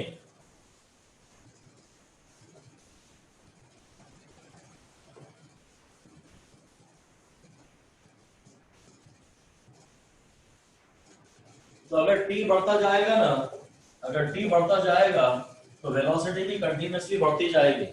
इस वेलोसिटी को रोकने वाला कोई नहीं है, टक्कर नहीं होगी।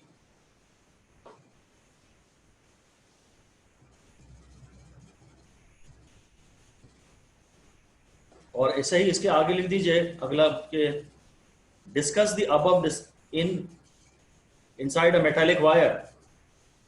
डिस्कस द अबव वैक्यूम के बजाय inside a metallic wire. Discuss the above inside a metallic wire. तो मेटालिक वायर में तो आप लिख दीजिए कि due to collisions,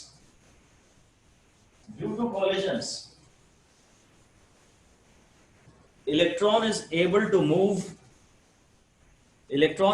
move a very little distance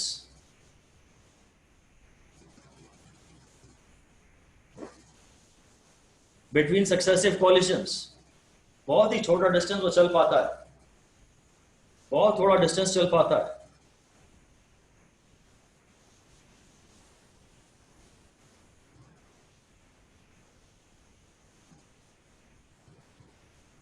So the velocity and the energy acquired by the electron inside a metal, the velocity and the kinetic energy acquired by the electron inside the metal is not able to increase continuously. Velocity and the kinetic energy of the acquired by the electron inside a metal is not able to increase continuously। थोड़ा चलता है फिर टक्कर हो जाता है। और हम एक सिंप्लीफाइंग अजम्पशन मान रहे हैं, हम सिंप्लीफाइंग अजम्पशन ये मान रहे हैं कि हर कॉलिजन के बाद इलेक्ट्रॉन की वेलोसिटी पूरी 0 हो जाती है, उसकी काइनेटिक एनर्जी पूरी 0 हो जाती है। ऐसा लिख दीजिए कि making a simplifying assumption, we assume that during each collision, of course with the ion, आपस में नहीं, each collision with the ion, जो भी एटम है वहां पे, एटम तो है at least, with the ion oblique atom, during collision with the atom oblique ion, electron loses its velocity entirely,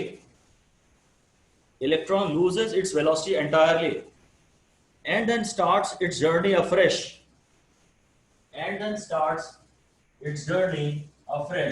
अगर ये टाइम है और ये वेलोसिटी है, तो ऐसे थोड़ी उसने वेलोसिटी गेन की। वैक्यूम होता तो ऐसे ही चलते चलता, अब उसकी वेलोसिटी सडनली 0 हो गई। और जैसे ही वो उठा और होश में आया तो उसने पाया कि वो अभी भी एक फील्ड में लगा हुआ है, यहाँ एक फील्ड एग्जिस्ट कर रही है, फील्ड का फोर्स है, उसका एक्सेलरेशन है, वेलोसिटी बढ़ रही है, फिर बढ़ती जा रही थी कि अगला कॉलिजन हो गया और फिर वेलोसिटी जीरो हो गई, फिर वेलोसिटी बढ़ती जा रही है और अगला कॉलिजन हो गया और वेलोसिटी जीरो हो गई। ये ग्राफ जरा ध्यान से देख लीजिए, ऐसा नहीं है ये राइट एंगल्स पे बन रहा है, ये राइट एंगल्स पे बन रहा है, क्योंकि वेलोसिटी थोड़ी बढ़ी फिर सडनली जीरो, फिर थोड़ी बढ़ी फिर सडनली जीरो, फिर थोड़ी बढ़ी फिर सडनली जीरो, ऐसा है। तो मेटल के अंदर इलेक्ट्रॉन ना घिसट घिसट के चल रहा है, थोड़ा चला फिर रुक गया, फिर थोड़ा चला फिर रुक गया, घिसट घिसट के चल रहा है। और वैक्यूम में तो वो ज्यों निकल जाता सीधे, उसे तो रोकने वाला ही कोई नहीं था। यहाँ तो चला फिर आलस, फिर जीरो, फिर थोड़ा पढ़े फिर थोड़ा साला कौन पढ़ेगा, जीरो। जितना अगर आप प्रॉपर रिविजन्स नहीं करते हैं, जो टॉपिक आपको आज से 6 महीने पहले क्लियर हो, जितना क्लियर रहा होगा अब वो उतना क्लियर थोड़ी होगा। जिसके आपने 200 क्वेश्चन पहले कर लिए होंगे और अगर 6 महीने का गैप आ गया है तो आज वो पूरा जीरो हो गया होगा, यही होता है। एनीवे ये घिसट घिसट के चल रहा है, एंड लिख दीजिए it is not able to move continuously, therefore this motion is called drift motion. ये कंटिन्यूअसली नहीं चल पा रहा है, इसलिए इस मोशन को हम ड्रिफ्ट मोशन कह रहे हैं।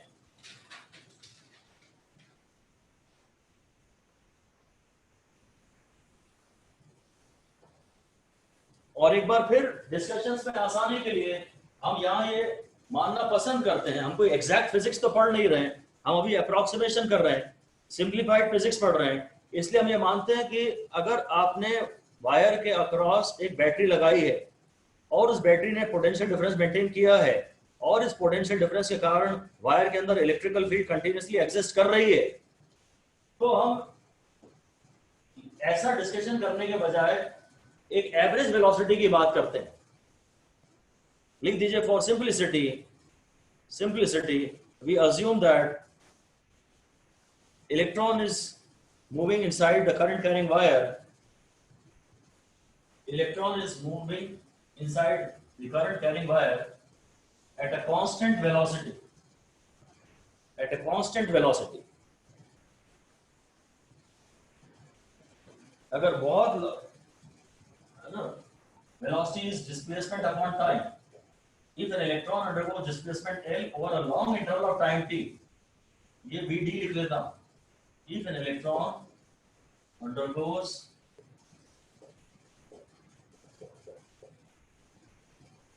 displacement L over a long interval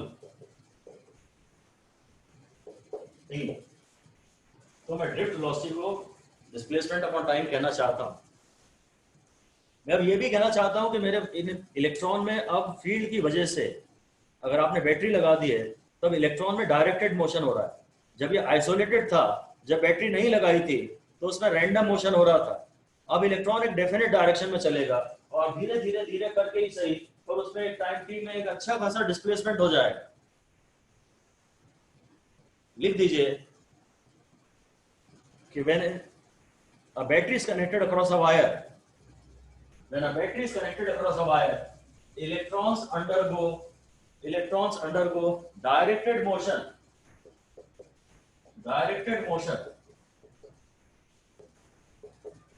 या orderly motion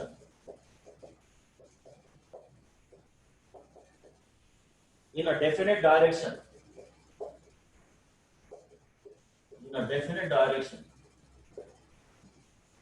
and this orderly motion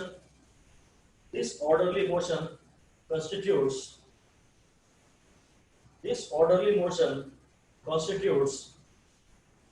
an electric current. This orderly motion constitutes an electric current.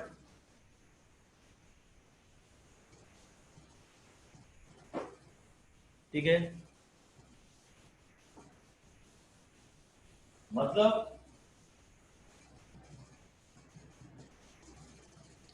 अच्छा ये भी है थियरी की एक बात यहां और बता दें कि अगर आपने बैटरी लगा दी है तो रैंडम मोशन हो रहा है, बैटरी लगा दी है तो डायरेक्टेड मोशन हो रहा है, और टेम्परेचर के कारण रैंडमनेस भी है ही है, वो भी साइमल्टेनियसली होगी।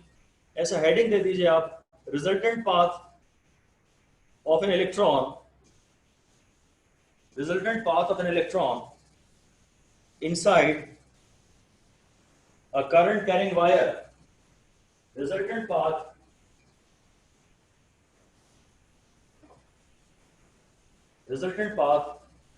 of an electron inside a current carrying wire। ये कोई हम बहुत एग्जैक्ट डिस्कशन नहीं कर रहे हैं, बस आपको एक अप्रोक्सीमेट आइडिया दे रहे हैं कि अब क्या हो रहा है। पहले तो क्या था, दो कॉलिजन्स के बीच में इलेक्ट्रॉन स्ट्रेट लाइन पाथ होता था। अब एक इलेक्ट्रॉन, यहाँ इलेक्ट्रिक फील्ड भी है ना, मान लीजिए जो फील्ड आपने लगाई है वो ये है, और इलेक्ट्रॉन यहाँ ऐसे एंटर कर रहा है, तो फिर इलेक्ट्रॉन का पाथ फिर तो ऐसा हो जाएगा ना, पैराबोला हो जाएगा। ऐसा लिख दीजिए, when an electron enters a field at right angles, its path becomes a parabola।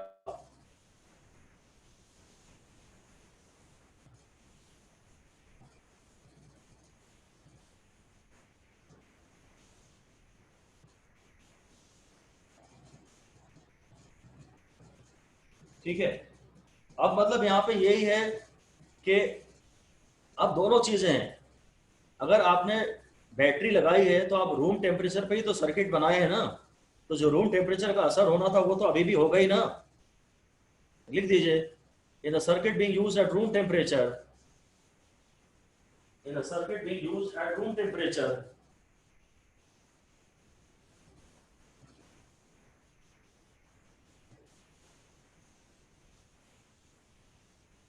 random motion is superimposed, random motion due to temperature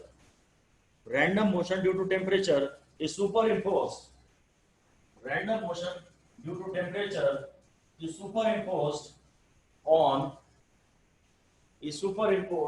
on the directed motion,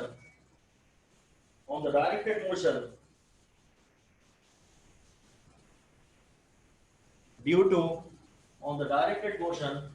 to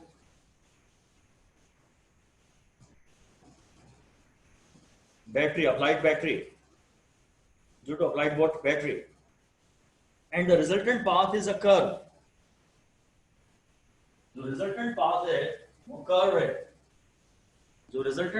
वो फिर एक कर्व पाथ है। ठीक है,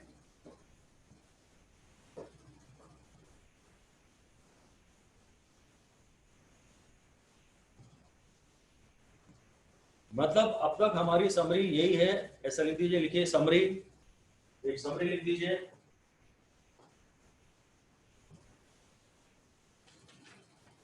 देखिए, इन isolated conductor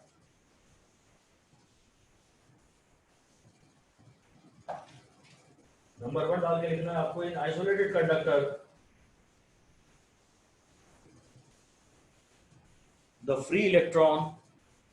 the free electron stays at rest। ये हमारी summary है, और सिंप्लीफाइड पिक्चर की समरी ऑफ सिंप्लीफाइड पिक्चर करके लिख दीजिए, summary of simplified picture. The free electron stays at rest, क्योंकि उसकी वेलोसिटी जीरो है ना, स्पीड तो है पर वेलोसिटी जीरो है, स्पीड तो है पर वेलोसिटी जीरो है। The free electron stays at rest, और बता दीजिए the thermal speed is of the order of 10 to the power 5 metre per second. Thermal speed is of the order of 10 to the power 5 metre per second.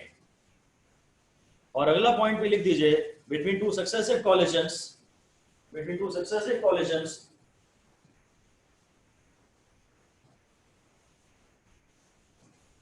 electron moves in a straight line path,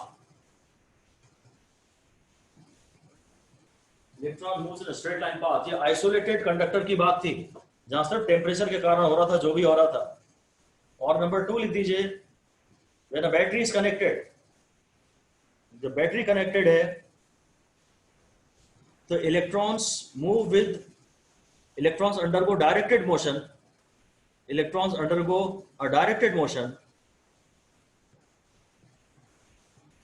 it is a constant velocity motion. ये important बात है, constant velocity motion for free electrons. Free electrons के लिए constant velocity motion. This velocity due to external E, this velocity due to external E is called drift velocity. This velocity due to external E is called drift velocity and is of the order of, इसका derivation हम अगली class में करेंगे, is of the order of 10 to the power minus 4 meter per second, is of the order of 10 to the power minus 4 meter per second. So 0.1 millimeter per second, 0.1 millimetre पर second. ये drift velocity इतनी आती है, इसके बारे में next class में बात होगी। और उस डिस्कशन में आपको ये भी लिखना है कि resultant path of the electron between two successive collisions,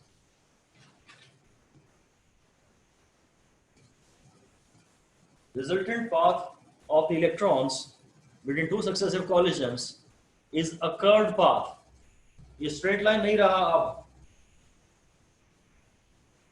is a curve, क्योंकि अब तो दोनों सुपर इम्पोज्ड है ना। रैंडम मोशन, फिर से लिख दीजिए, रैंडम मोशन है superimposed on directed motion. Random motion है superimposed on directed motion.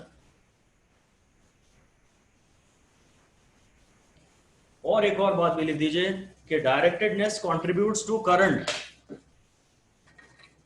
डायरेक्टेडनेस contributes to current while randomness contributes to resistance. Directedness contributes to current while randomness contributes to resistance. अगर randomness बढ़ेगी तो resistance बढ़ेगा। तो ये भी लिख दीजिए। चलिए, if directedness increases the current increases, if directedness increases, the current increases, and if the randomness increases,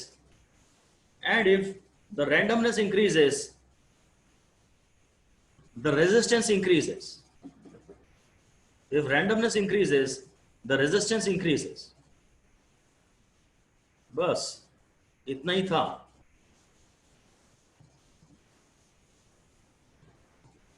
ठीक है, तो ये वाला पार्ट यहाँ पे समाप्त हुआ। ड्रिफ्ट वेलोसिटी के डेरिवेशन के साथ नई क्लास में बिगिन करेंगे।